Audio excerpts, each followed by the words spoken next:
hard stuff, a little bit about myself. So again, my name is Judson Starr, but now that you all know me, you can call me Judd. I own Maintain the Memory. I started the business in 2019, and it is basically a gravestone preservation company. So I live in Kennebunkport, but I travel all over the state of Maine, mostly working with towns and municipalities, but I also work with historical societies and individuals, repairing, resetting gravestones from the 1700s all the way up into the 1900s. I do some work with the newer stuff, mostly the historic stones. And when I'm not doing that, I'm also the vice president of the Maine Old Cemetery Association. I'm on the board of our local cemetery in Kennebunkport, which is still an active cemetery. So I'm involved in kind of still selling lots, burials, and kind of that aspect of it all. And then I'm also on, Kennebunkport has 75 ancient burial grounds in town. And so I'm on the board of that, looking, taking care of little smaller family cemeteries, which I'm sure Waldoborough has plenty in these areas to have. So that's a little bit about me. So again, we're going to talk about gravestone cleaning. Now this is a great subject because it is something that everyone in this room can learn how to do, will learn how to do today, with basic tools, and the main thing will be kind of the do's and don'ts that you're going to learn today, because there's very simple steps, but there's some things you don't want to do which could cause damage. And believe me, working with these stones and knowing the emotional connection that people have to them, and the historic, because we need to remember that cemeteries are outdoor museums. We're looking at things that are hundreds of years old, and so we want to be respectful of them, and we certainly would not want to enter a day with doing harm to something that's has so much value in different aspects of it all. So we're going to start, let's see, here we go. So before you begin, the first thing you have to do is seek permission. Now, why we need to seek permission is for a couple of reasons. One, the cemeteries are on private land, whether it's private land owned by the town or it's private land owned by a property owner, if it's a smaller family cemetery. And so you need to talk to them and ask basically permission for you to go in there and do your work and explain to them that you have been trained and talk about that I know best practices. And the other part is the stones are actually properties of the descendants. So even though now you've got permission to go on the property and stuff like that, you need to do your due diligence to find a descendant or get permission to work on someone's stones if it's not someone in your own family. Now, this obviously can be difficult because we could be talking about a Revolutionary War vet from the 1700s and his family is long gone. So in that case, what you can do is you can kind of put out a general notice, either through the town site or if it's a cemetery committee, basically saying, hey, we've got a group of people, we're trained, we know what to do, we're going to be working in the cemetery. If you don't want us working on your stones, please let us know. But again, the stones are properties of the descendants. So you kind of gotta, again, check with the town, check with the cemetery sexton, check with the landowner, and kind of just do your due diligence to make sure that you're not, again, offending anyone. Because again, somebody could come in and say, hey, that's my 6th great grandfather, what are you doing? And so this way people know you've been trained, you know what you're doing, and you're doing, service for the community. I have a question. Sure, yeah. Is that even if you're doing your own family? No, your own family. You don't have to go to the town? Correct, yes. Okay. Yeah, it's only when you kind of do, like if you get a group together, and you're going to do a large amount of stones, you know what I mean, and you're going to be working in different areas. So, okay.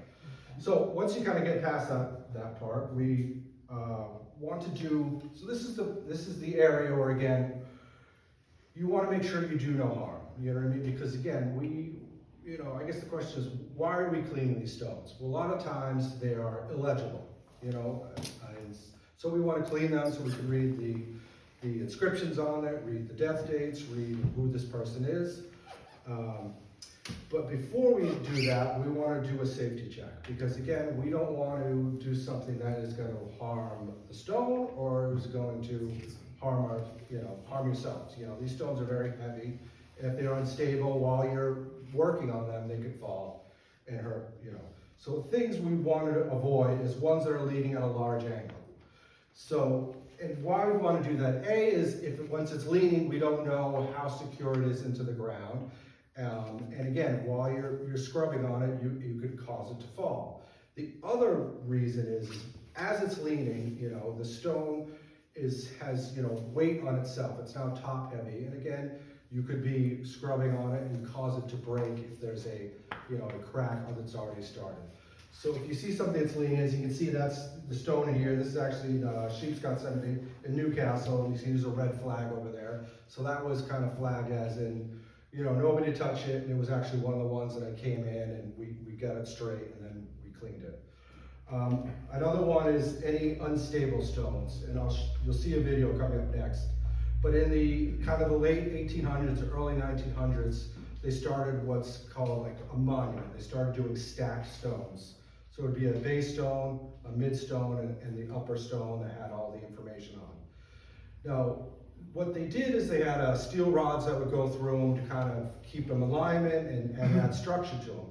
But of course, they were iron, and over time, the water gets into them, and the iron corrodes. And so now, even though these stones look upright and they look safe, they're actually very unstable. And and they could, again, if you give them a little wiggle, you can see them move. So again, this is something you want to check once you pick your stone. You want to make sure that it is stable. So anything that has major fractures in it, you would want to avoid. Again, if you see something that has had a previous repair done to it, you would want to avoid that. And then, because again, you just don't want to add more pressure to the stone.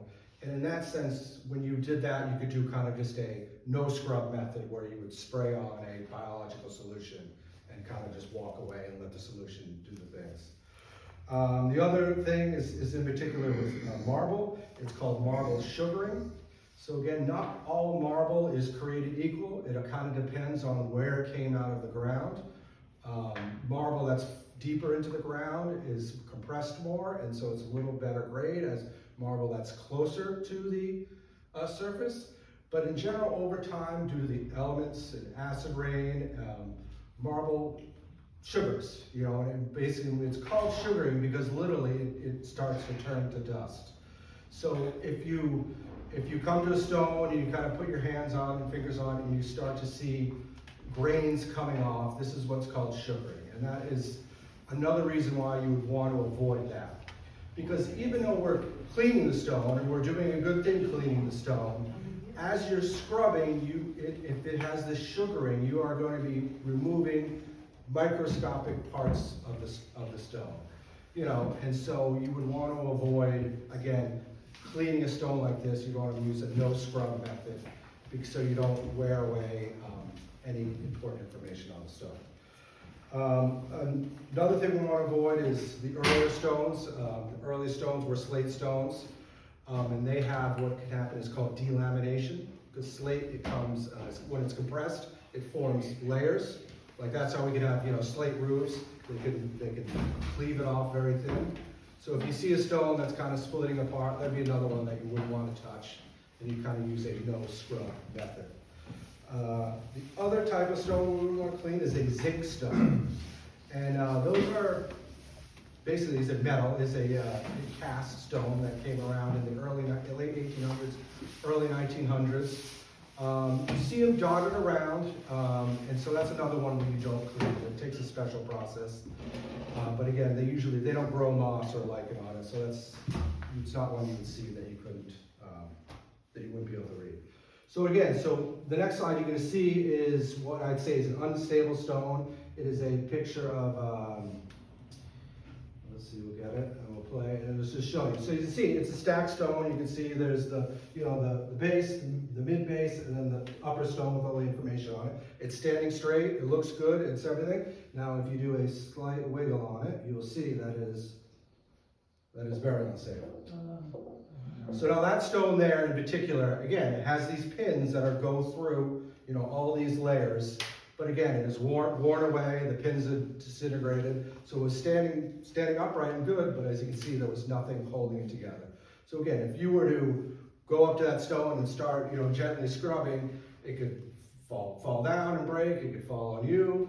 And again, these are one of the types of stones that I'm usually called in for quite a bit, is because again, you wouldn't want it to fall and hurt somebody. The lawnmower guy knocks it over, and so that is one that's actually quite dangerous still. So. All right, so that's kind of the things to avoid. So we've gotten permission. We know either we are a descendant, we don't need permission because we're a family member, or we've talked to the town office, cemetery sexton, landowner, descendant. We're good. We have scoped out the stones. We picked stones that are safe. So now we are ready to get cleaning. So the next thing we're going to do is talk about some tools for cleaning. Now again, what's great about cleaning gravestones is you can do this very inexpensively. This is not something where you have to buy specialized tools. This is not necessarily something you got to order and wait for a week for things to come. These are all things you can buy at the dollar store, the local hardware store, and you can get yourself going. So for example, I've got some things to show. So first off, obviously, is clean water. Now, obviously, not all cemeteries have water available for you. So again, you can bring them in, like again, here's just a typical garden sprayers. This is like a Tractor Supply, 1.5 gallons. This is like $20. So this is one way you could bring water in, and obviously you pump it up and it allows you to rinse off the stone very easily.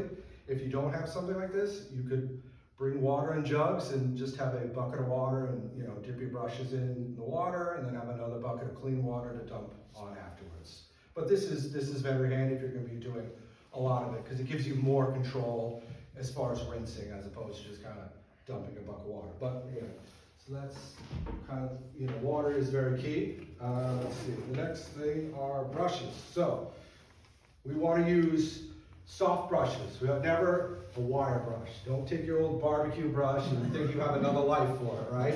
You always want to use soft nylon brushes or natural bristle brushes. And the thought is, well, if you rub it on your skin and it doesn't bother you, then it's going to be safe for the stone. So this right here is from the dollar store. Well, now it's $1.25. So again, you can go, there's different sites, and I've given you like a resource page. You can go and you can buy, here's the natural bristle brush for, I don't know, $7 or $8. This is a very good brush. It does an excellent job, but this one works just as well. You know what I mean? So again, you don't need to invest a lot of money to make a big impact. So we have two different types of brushes. There's that. Another thing you want to use is a stone that has a lot of moss and lichen. Again, if they're near a tree, they're going to have a lot of biological growth on there. And so you're going to want something to scrape off that lichen. So here's another product that is not for gravestone cleaning. It is a Bondo putty scraper. Again, very soft plastic, as you can see. You know what I mean? It's not going to hurt the stone. This is, I get these at Harbor Freight for, I think you can get like a pack of 20 for $7 or $8. So again, it's a tool that's used for something else, but we can use in the cemetery, not to spend a lot of money. Another thing you can see, which I don't have with me, is like a plastic putty scraper in the hardware store. It's like with a handle. That's another tool you can use to scrape those off. Another thing that we have that, again, is just going to get repurposed are skewers. So we know all the stones have a lot of writing, and most of the time, it is indented letters, not raised letters. And you want to get all the moss and lichen out of the lettering, the carved lettering. So literally, again, a bag of, I think this is dollar store, $1.25. You get a bag of those, and it's just a skewer, and you can use it for all the fine detail work, or if there's any carving, and kind of just work your way in it, and then use the brush to follow up with. So that's another thing. Another tool is, just add one in here. They're not called popsicle sticks anymore, right? They're called craft sticks. Again, another tool you can use to get into the fine details of any of the lettering. So again, everything is about being softer, right? You want to be softer than the stone, If you're working with something, you want to see things wear away. Like if you look at one of my older brushes, you're wearing away the bristles, meaning that this is softer than stone. And when you're working the wood, you'll wear away the wood, You never want something that's going to scratch or do damage to the stone. Another thing to do is gloves. Just you can wear gloves like this, or some disposable, gloves. Just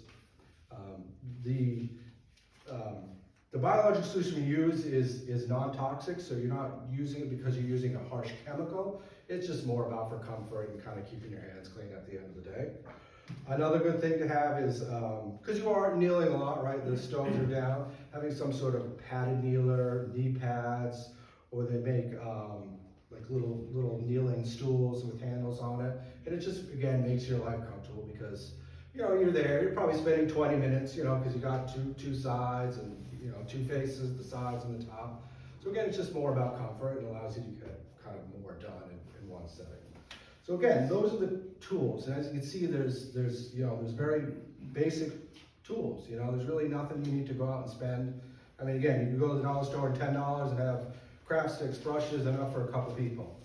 Now, the one thing which is, I will say, is optional because it is expensive, is the biological solution. Now, you can clean a lot of stones with just water and great results. You know, I would say if it's, you know, if you want to just get started for, you know, an inexpensive, I would say go out and use just water. Now, when you come across stones that have a lot of biological growth, and meaning like moss, lichen, or even you'll see many stones in the cemetery that are black. Now that black is, you know, and you saying, how could that be a marble stone? But again, that is still a microorganism that is growing on that. So to get rid of that, there's a product called D2, which is, there's multiple products. The product I recommend is called D2, and this is just a bottle of it, so you can see that. And it is a biocide in a sense. It kills the moss and lichen. And not only that, it continues to work. So that's the magic of it. So you will clean a stone with this and you'll say, wow, it looks great. I can read everything. I've gotten 80% there, let's say. You come back in, say, 1 month, 2 months, 3 months, and this product continues to work. And you will actually, the stone will get brighter and brighter and brighter and brighter. And it'll return to the 99% of the whiteness of when it originally was done, which is great. And then once you've gotten to that point now, it's going to be easier to maintain. So let's say you've done the work and you spent the 20 minutes, or if it's really heavily soiled, the 30 minutes. You know, maybe 4 or 5 years from now, or whatever. Now all you got to do is maybe do the no scrub method. You know what I mean? You can just literally spray this on and let the D2 do the work over time. So again, it's very simple tools, which is great. You know, you can make a really big impact. All right, next off. Okay, so now we've talked about permission, we've talked about choosing a safe stone to work on, we talked about the tools. So the next thing you want to do is document your work.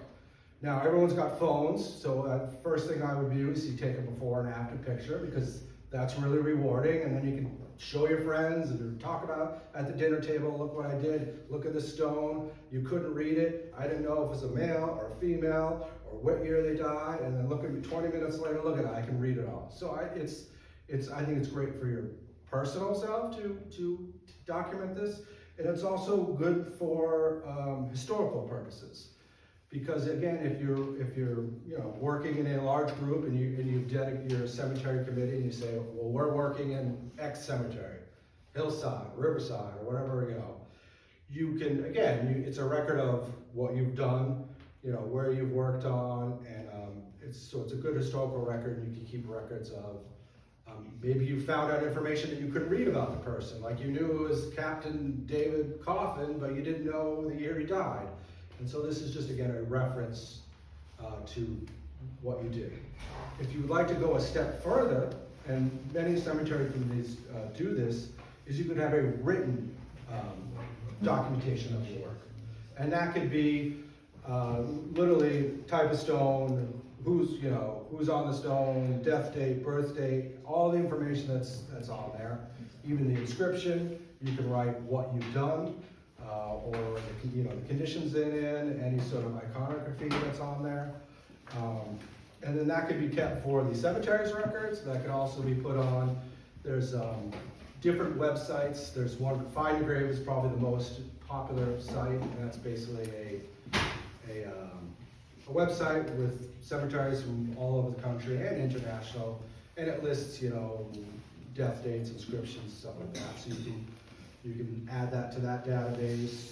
Sometimes people are looking for missing people, and you can, you know, fill in the information for them because they're a descendant. Because as you know, and people move away, and you know, your seventh great grandmother is still in Maine, but you know, you're all the way in California, and you want to, you know, see the stone, know what's going on with the stone, and so it's a good way to share the information to a lot of people by adding to these sites.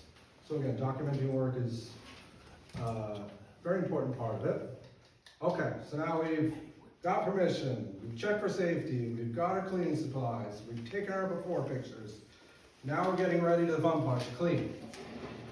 So first thing you want to do is wet the stone down, basically, is what you want to do.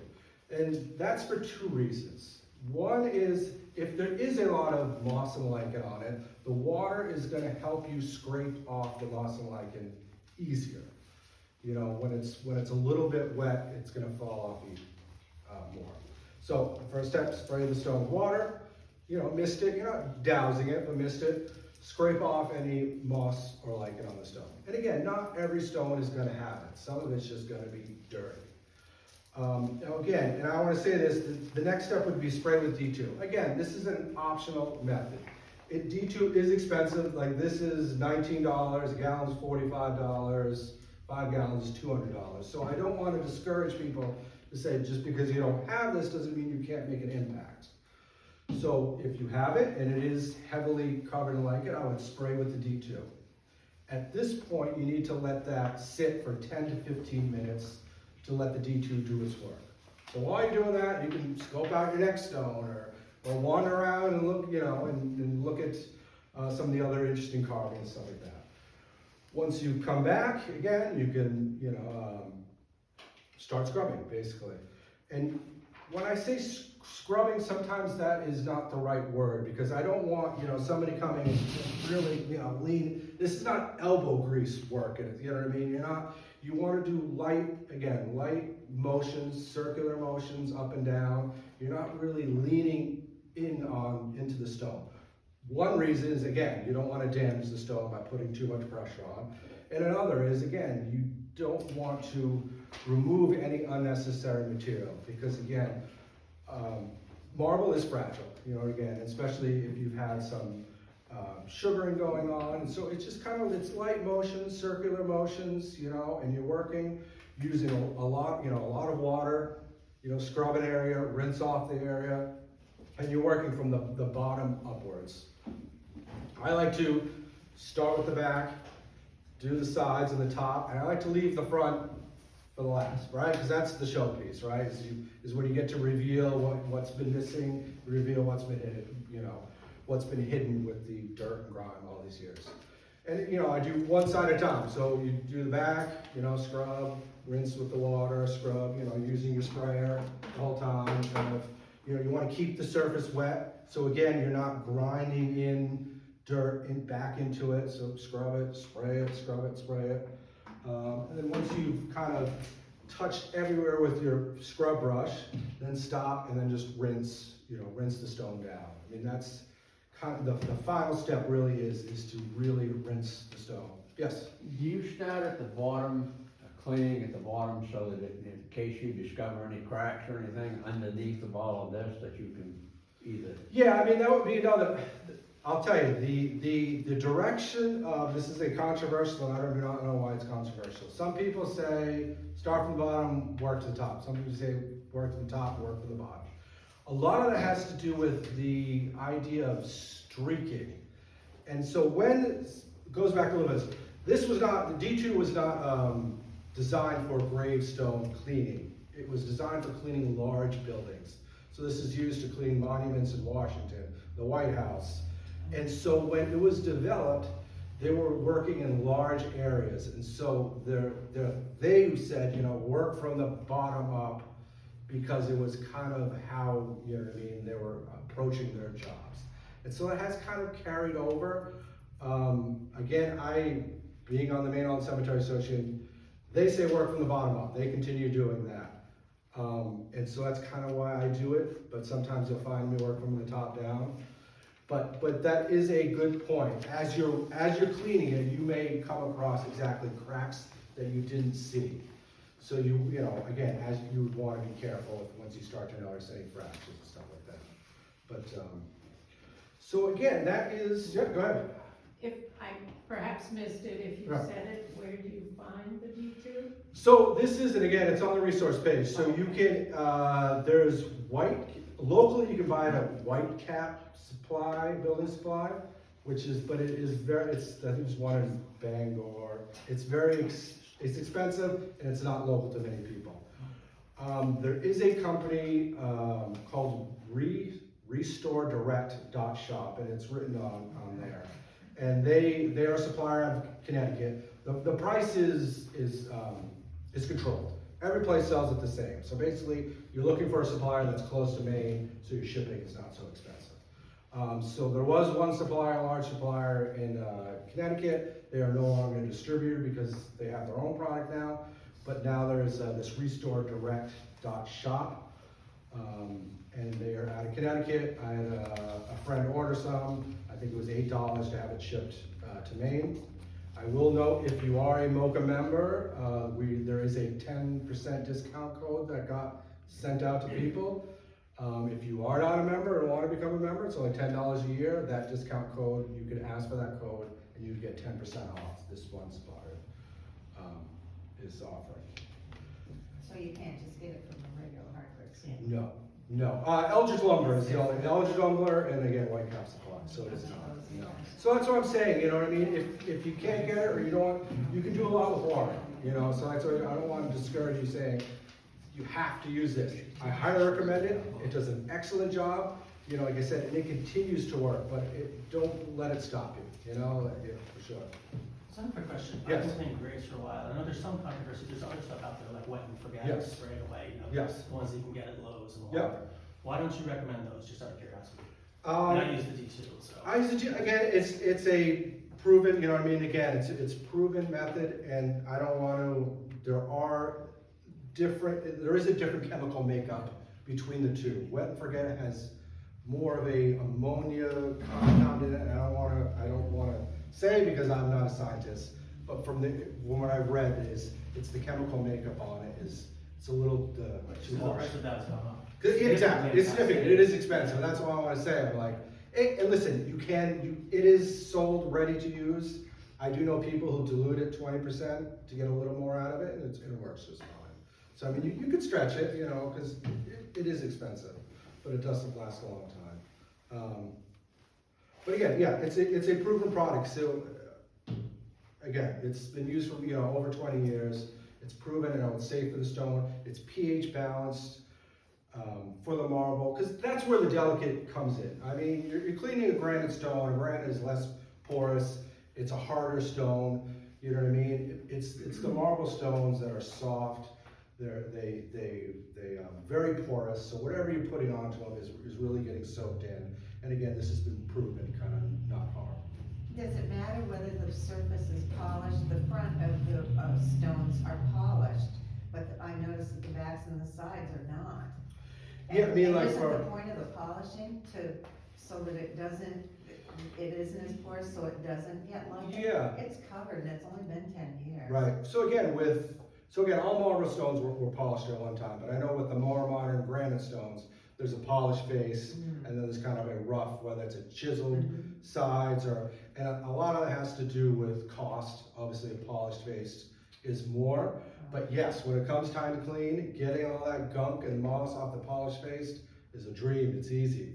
Getting it off the chiseled and the rough side, then you really got to start scraping.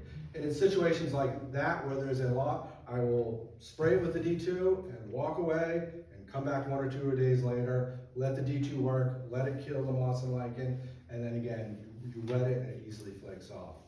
But yeah, you're right, the polish, definitely, it'll grow on it, but it'll flake right off. Yep.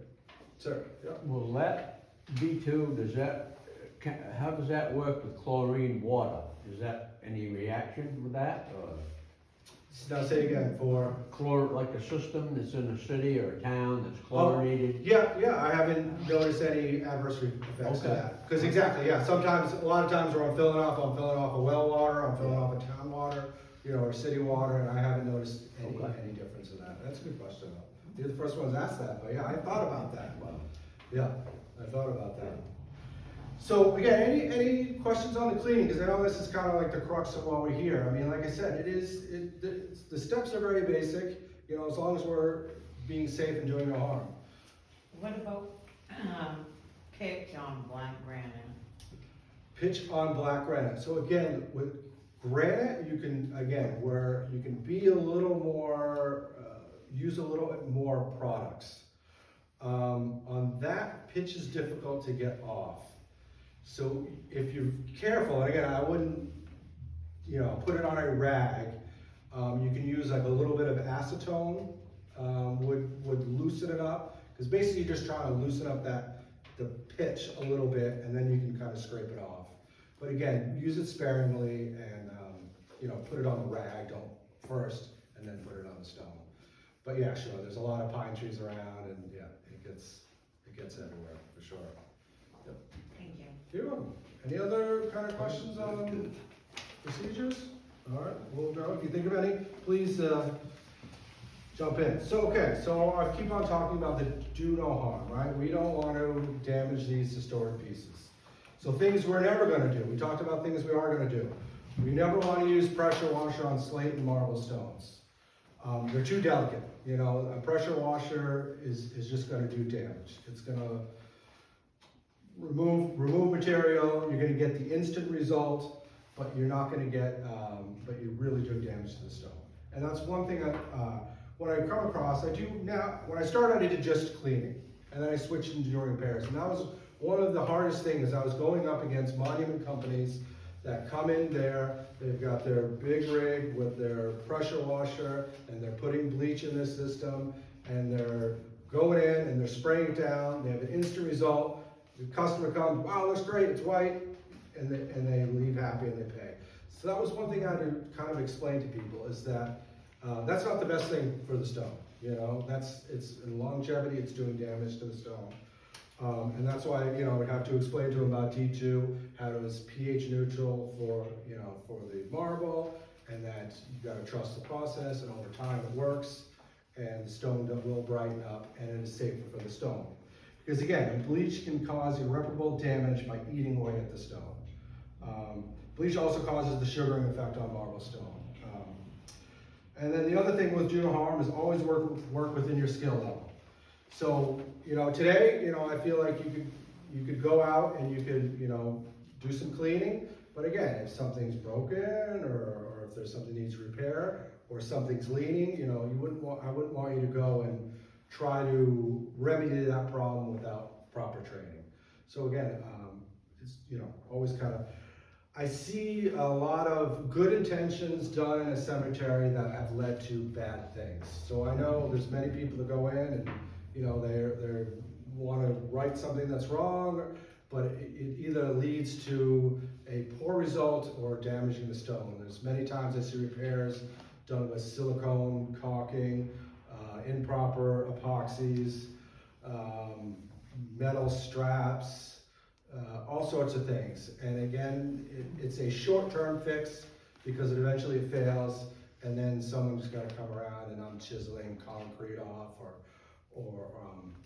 you know, to kind of get back to the stone again and correct it with proper materials.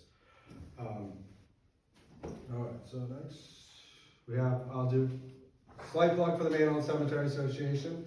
So, for those of you who don't know, the Maine Old Cemetery Association is a statewide organization. It was started in 1968 by a woman named Hilda Fife out of Curie, Maine. And basically she started the organization because she saw all these smaller cemeteries in town that were in neglect. And basically thought to herself, well, geez, you know, these are townspeople, you know, these are relatives of ours, these are people that have made the state wonderful, and we need to show them compassion and respect, and we don't want to lose their history. you know, because again, there's a lot of information on these stones. A lot of times it talks about their service in wartime, the service in the military branches. It talks about, you know, how they died. You hear people died at sea or people drowned, and so there's a lot of information that could be lost if these gravestones aren't taken care of. Another thing is, you know, is also taught is the history of women, right? Because we know that in those times, you know, there was very little information on women because, you know, they weren't owning property, they weren't voting. Sure, those might show up in a census, but a lot of the information you get is going to be on, you know, a gravestone, death date, who they're related to. Because maybe you see their married name, but it'll tell you daughter of so-and-so Smith. And so there's a lot of, again, information that you can find on these gravestones. And so this Dr. Hilda Feig started this Man on Cemetery Association initially to transcribe all the gravestones, locate all the cemeteries in Maine. And currently we have, I think, over 7,500 cemeteries that have been documented in the state of Maine. There's still some we're looking for. There's still some that, you know, directions are in Maine, take a right by the old oak tree at so-and-so's house. It used to be painted white. Well, that house is now yellow and the oak tree has fallen down. So there are some that we're always looking for to try to figure out where they are. But that was kind of her goal. It has grown now. Now we also do training. So one of our things, if you guys would like to learn more, we hold every year, actually coming up, we hold a 4-day workshop, which really goes more into repairs. So fixing broken stones with epoxy repairs, remortaring stones if it's fallen out of a base. I talked about the pins on these more modern stones, how to core out the pins, replace them with stainless steel pins. And then we also have do like a 1-day cleaning workshops. And we're also looking into having kind of a workshop where maybe don't want to necessarily be hands-on, but you want the information. Because, you know, many of us are on cemetery committees for the town, and you might be hiring somebody. And you might want to know, well, what is the best practices, or what is recommended? So when someone comes and they tell you, well, we're going to do this, this, and this, and that, you have the knowledge to say, well, I'm not sure if that's right, or, you know, that's not what I learned, or why are we using concrete, or why are you using bleach?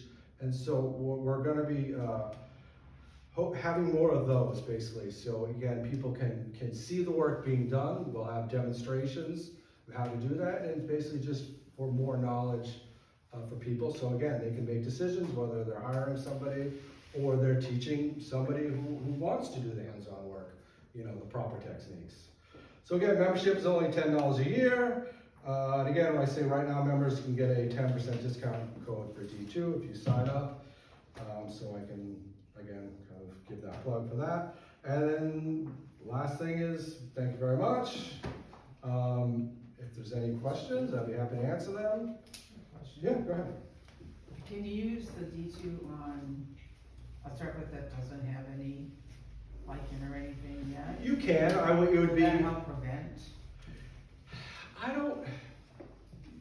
No. I mean, it has an efficacy of, again, it keeps working. I'm not sure if I would say it prevents. I'm going to say no. So I would say in that case, just use water. Yeah. Any other questions? Any other thing? Yeah.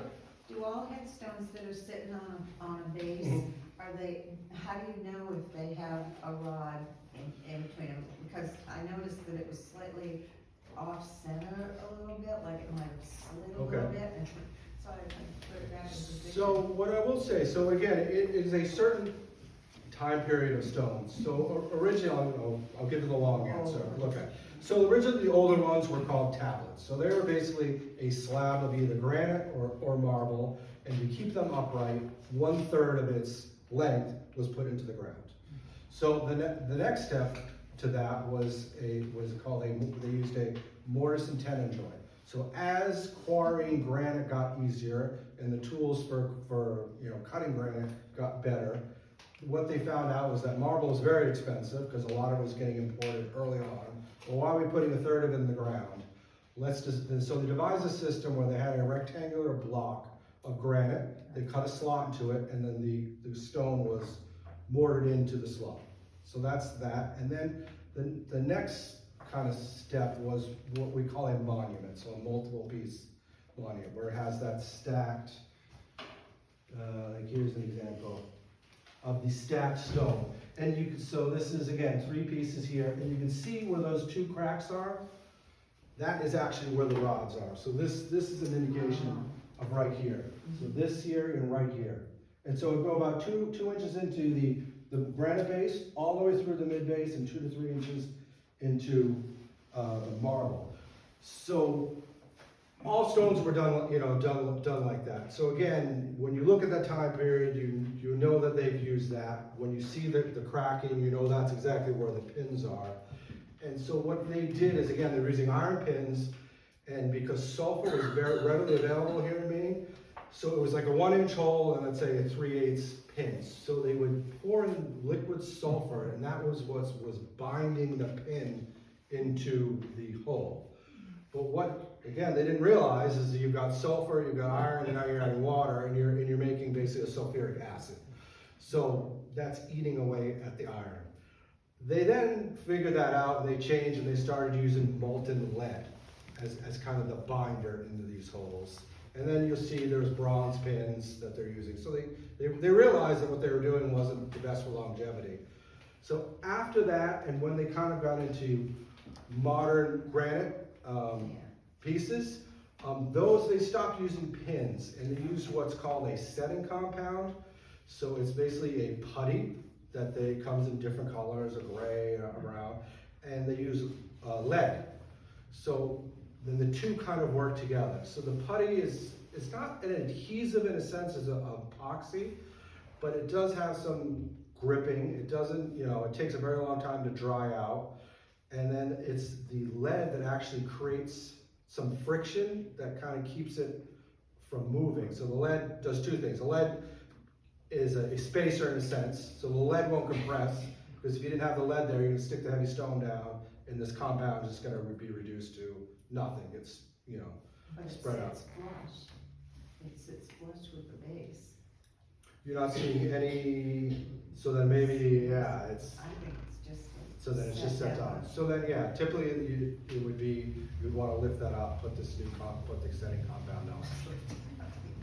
Because again, it can't, over time it's gonna move, what's gonna happen, water's gonna get under it, in the winter it could freeze a little bit, and it's just gonna kind of levitate. That's what I think. Yeah, so, depending on the size, you could kind of wiggle it yourself, but I mean, ultimately, the best thing would be to lift it up and, You could probably contact the people who did it, right? Yeah, oh, absolutely, yeah. They must keep records of Yeah, how it was done. yeah, if you know who did it, then yeah, I'd talk to them and say, I got some shifting, and you come out and take care of that. And what you wanna hear is, okay, we're gonna put the setting compound on it, that's what they're using. So I say, yeah, sir. What I've seen a lot of lately Yeah. is brand new stones, and they're beautiful stones. And they bring them in and they shut them on the lot with nothing under them. They shut them right on the ground, and then they shut the stone on. They put some of that, looks like tape. Yeah, Couple that just go around it. yeah, And it looks beautiful till Yeah. the first frost. yeah, And then they start to tip, and once it tips to a certain point, then they're falling off. And I haven't had an opportunity yet, but I've been trying to get a hold of some of the stone owners. Mhm. So you better contact the company that Yeah. put that and tell them to get back here and set it properly. They do, so a lot of the modern ones, and again, cemeteries have each cemeteries have different rules, like the cemetery involved, and we require a concrete foundation. Yeah. So that doesn't mean we're setting the stone in wet concrete. So someone's coming in, the sexton's coming in and putting a concrete foundation, that's so big, so deep, and then Yeah. they set the stone on that. And that really helps slow it down, the movement. Because again, we all know we live in Maine, right? We know frost heaves on the roads. Things are moved, stones are under there, if there's any trees, there's roots, and that's gonna affect it, the stability of anything, especially the older historic stones. A lot of what I do is when I am repairing them, when I take things apart, back then they were putting large rocks or rubble underneath the stone, and yes, that worked for a long period of time, but then again, the freeze-thaw cycle, it's pushing on the stone, pulling on the stone, so part of what I do is remove all those stones actually, and put in a crushed stone, because we want good drainage, right? We want, listen, it's gonna sink over time, that's just how it is. 100 years from now, it's gonna move. But if we can get the water to drain further down into the ground and remove any large boulders that can push on it, we're gonna have a better result that's gonna last longer. That's all I got? You had mentioned there's like 7,000 cemeteries. Yeah. Is there a list on Yes, so, line that you can take a look at? yes, if you are now, so the Maine Cemetery Association has two websites. There's a public website with a lot of great information. There's actually a video that myself and another board member made about how to clean gravestones. And then there's a members website. Now, the members website has the cemetery listings of in Maine, over the 7,500. You can search by county, by town. It shows the location of the cemetery, sometimes an aerial, picture of it. And so, it's a monumental task. We're still, like I said, we're still adding to it. We're still finding cemeteries we didn't know about. Again, a lot of hunters, they're telling us about things that they've come across, in the middle of the woods. Because again, we know the town's changed, and there's an old cellar hole, a mile into the woods. And okay, well, there was a settlement there. So yes, so for $10 a year, you can go and and yes, you can do that. It's great information, because I think a lot of people care about cemeteries because of the genealogical aspect. They're looking for relatives. They're looking for family members. Okay, well, he settled in this town, and where do they go in the next town? And so, yeah, that's a big part of our mission. Second part. Yes. What's the typical price range for doing a restoration? There is no typical price range. So every stone is different, and so typically a lot of my work I work for towns. You know what I mean? And I'll do multiple day projects, and so I work on a day rate based on, because I don't know what's underneath the ground. You know what I mean? There's some times where I literally can spend an hour removing all the rocks. Sometimes if I'm working on a stone that's been previously repaired, I can spend 2 hours chipping away concrete, old gook and gunk, and stuff like that. And so it's hard to price out that. I do have individual clients that want, hey, I want this stone done for my family. So I do go and I give an estimate. This is what I think it'll cost. And that really depends on the type of stone. A stacked stone is gonna take considerably longer than a tablet stone that's just leaning. So if I'm just coming in and leaning, it could be a few $100s. If I'm dealing with a stone like that, where it's missing marble, where I'm coming in and I'm actually infilling the cracks and to build out the marble again, that could take, that could be hundreds of dollars. And so, and the other thing too is when I do multiple day projects, I can have multiple projects going on at once. So I see one stone, okay, that needs to be epoxy. Well, the epoxy I need, time to cure. So I'll put that stone on epoxy, cure, move on to the next stone, and so it's hard. It's not thousands of dollars, for one stone. I mean, again, depending on what it was, I'd say it's hundreds of dollars, but it would really depends. It depends. People send me pictures. A lot of times I like to go look at it, because that way I can give them, if it's an individual stone, I can give them a better price, because, better idea of price, because there's so many unknown factors. It's hard, and I don't want to go to someone and say, that's going to be $5,000 because I'm worried about, losing money. I kind of go into it, I say, this is what I think it's going to cost, and then that way in a sense, we both share the risk. You know what I mean? If it takes less, well, then it costs less. If it takes a little more, well, then it's going to cost a little more. And it's not kind of just giving you a high price to just protect myself.